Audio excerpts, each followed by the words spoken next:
Namaste. I am Ashok here. You are welcome on my YouTube channel, You Polymath. आज 8 दिसंबर है।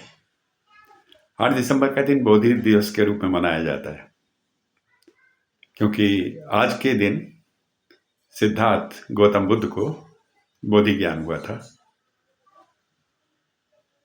तो यही मैं सोचता हूँ कि आजकल बहुत सारे लोग ये कहते हैं कि हमने बौद्ध धर्म ग्रहण कर लिया है, और बुद्ध धर्म को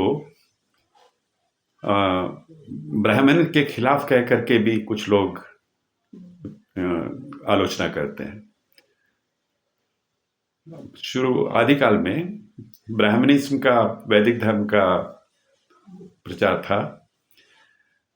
उस समय कुछ कुसंगतियां आ गई, और जो स्थिति थी समाज में पिछड़े लोगों की, या जो उतने समर्थ नहीं थे, और ये कहा जाने लगा कि ब्राह्मण जो हैं अपना इनकी शोषण करते हैं।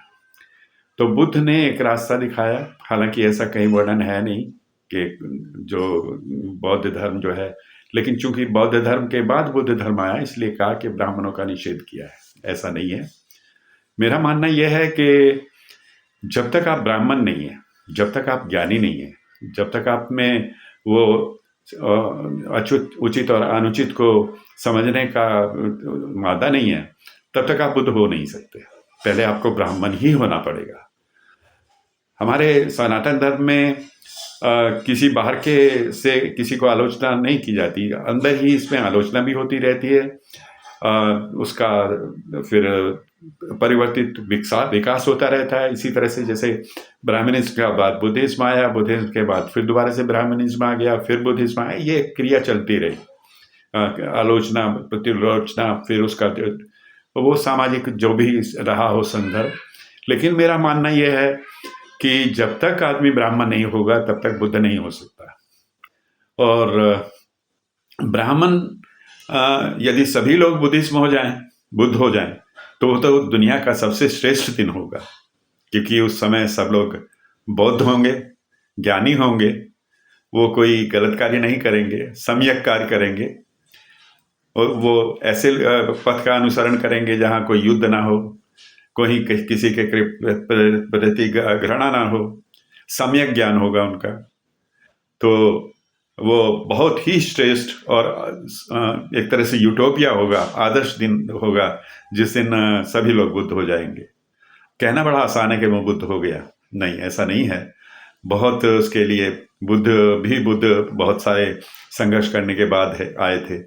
ये दूसरी बात है कि उन्होंने सम्यक रास्ते का मार्ग बताया, मध्यम मार्ग का रास्ता बताया, जहाँ ना तो कोई बहुत ज़्यादा कष्ट सहने की ज़रूरत है, ना बिल्कुल एकदम से आलसी रहने की ज़रूरत है। दोनों के बीच में सामंजस्य होना चाहिए। और इससे बढ़िया रास्ता क्या हो सकता है कि आदमी एक सम्यक रहे, बिल्कुल एकदम पूरी तरह से अपने को निषेध करके, तन को जला करके, मन को बिल्कुल ख़त्म करके, और तब जो है जंगलों में जा करके वो तो कोई एक बुद्ध के हिसाब से गौतम बुद्ध ने यही कहा कि सम्यक ज्ञान जो है, सम्यक रास्ता जो है, बैलेंस जो है लाइफ में, वही आपको बुद्ध बना सकेगा, ठीक रास्ता है। ये बुद्ध का मत था, और मैं मानता हूँ कि वो दिन बहुत श्रेष्ठ होगा जिस दिन दुनिया के सभी लोग बौद्ध हो जाएंगे। Anyway, thank you. This was my opinion. बताइएगा कि आपको कैसा लगा, क्या आप मेरे मत से सहमत हैं या नहीं है तो भी। Anyway, thank you very much. Nice.